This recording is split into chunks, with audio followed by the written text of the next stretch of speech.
Good morning. चलिए आज की क्लास में हमारा टॉपिक है सरल आवर्त गति करते हुए कण के वेग का सूत्र ज्ञात करना। तो देखते हैं अपन लोग, माना कि हमारे पास कोई कण है जो सरल आवर्त गति कर रहा है तथा उसका जो कोणीय वेग है वो ओमेगा है, कोणीय वेग ओमेगा है और उसका जो आयाम है आयाम उसका ए है। तब t समय में वो कण में जो विस्थापन होगा, विस्थापन को y प्लस आ रहे हैं तो विस्थापन बराबर क्या होगा आपका आयाम गुणा साइन ओमेगा t, यानी कि आयाम गुणित साइन गुणा जो ये क्या है आपका ओमेगा है। ओमेगा का मतलब होता है कोणीय वेग और साथ में कितने समय तक वो गति किया वो समय t टाइम। अब देखते हैं सरल आवर्त गति करते हुए कण का वेग। वेग बराबर हमको पता है विस्थापन में परिवर्तन बटे समय में परिवर्तन। तो विस्थापन में परिवर्तन मान लो, विस्थापन को दर्शाए हमने y से, तो विस्थापन में परिवर्तन डेल y अपॉन समांतराल टाइम इंटरवल डेल t ऐसा। अब यहाँ पे क्या होगा, इसका अवकलन होगा। अवकलन करने पर वेग निकाल रहे हैं, वेग को v से दर्शाते हैं तो v बराबर d। अब इस विस्थापन यानी कि y की वैल्यू पुट किए, y की वैल्यू कितनी है a sin omega t upon del t।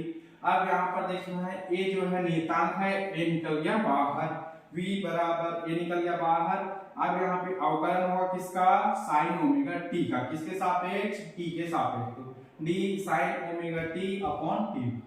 अब यहाँ पर देखते हैं आगे हम लोग, वेग बराबर a बाहर निकल गया था, इसमें यहाँ पे दो पद हैं साइन के साथ ओमेगा टी है, तो पहले ये साइन ओमेगा टी का एक साथ कर दिए, तो साइन का जो अवकलन होता है कॉस होता है। सपोज साइन थीटा होता तो उसका कॉस थीटा बनता, बट साइन ओमेगा टी था तो उसका बन गया कॉस ओमेगा टी। अब यहाँ पर ये जो ओमेगा टी है उसका अवकलन करें, उसका अवकलन टी के सापेक्ष करने पे क्या होगा, टी से टी कट जाता है वह ओमेगा रह जाता है, ये ओमेगा आ गया।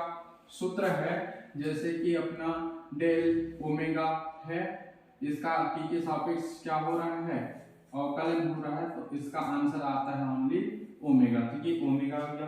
अब उसके बाद v is equal to a, ये ओमेगा बाद में था जिसको पहले लिख दिए, उसके बाद में लिखे cos ओमेगा t। अब हमको एक आइडेंटिटी पता है, कौन सी identity, sine square theta plus cos square theta बराबर 1। तो यहाँ पर जैसे हमारा cos थीटा है तो क्या होगा आपका फिर cos स्क्वायर थीटा बराबर 1 का लिखे 1 प्लस साइन स्क्वायर थीटा है उधर जाकर माइनस साइन स्क्वायर थीटा।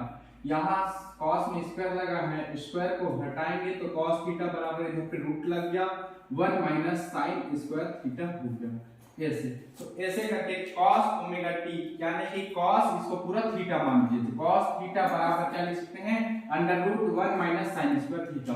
तो वही काम हुआ है, v का v लिखे, वेलोसिटी का वेलोसिटी, वेग का वेग हो गया आपका, इक्वल का इक्वल, a का a, ओमेगा का ओमेगा ना, cos ओमेगा t बराबर बन गया under root 1 minus sine square omega t ऐसा।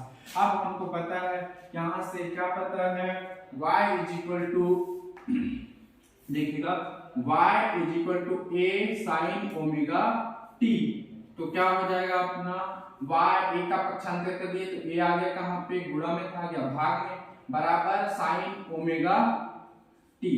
तो साइन ओमेगा t की वैल्यू क्या होती है, साइन ओमेगा t की वैल्यू होती है y अपॉन a। तो उसी प्रकार से यहाँ पे क्या था साइन स्क्वायर ओमेगा t यानी कि साइन ओमेगा t का स्क्वायर, तो साइन ओमेगा t की वैल्यू y अपॉन a, तो यहाँ पे साइन स्क्वायर है इसलिए ओमेगा a का स्क्वायर हो गया।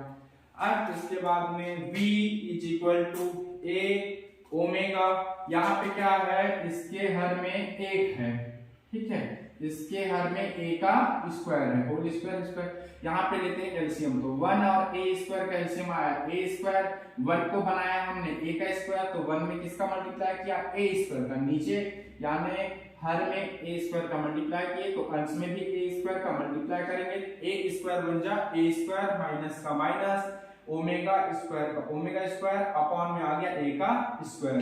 अब यहाँ पे देखते हैं क्या देखते हैं, स्क्वायर रूट है और नीचे में इसके ऊपर क्या लगा है स्क्वायर लगा है, तो स्क्वायर से स्क्वायर रूट कट जाएगा, अर्थात स्क्वायर रूट के अंदर जब कोई कैसे वाली हो वर्ग वाली संख्या होती है तो वह बाहर निकल जाती है, तो वेलोसिटी का वेलोसिटी, v का v वेग का वेग, बराबर का बराबर, a ओमेगा का a ओमेगा आ गया।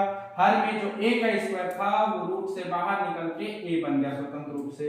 अब और साथ में मल्टीप्लाई में a का स्क्वायर माइनस y का स्क्वायर, a से a ऊपर के यानी कि अंश के a से हर का a कट गया, आयाम से आयाम कट गया, वेग बराबर ओमेगा अंडर रूट a का स्क्वायर माइनस y का स्क्वायर। यही सरल आवर्त गति करते हुए कण के वेग का सूत्र है।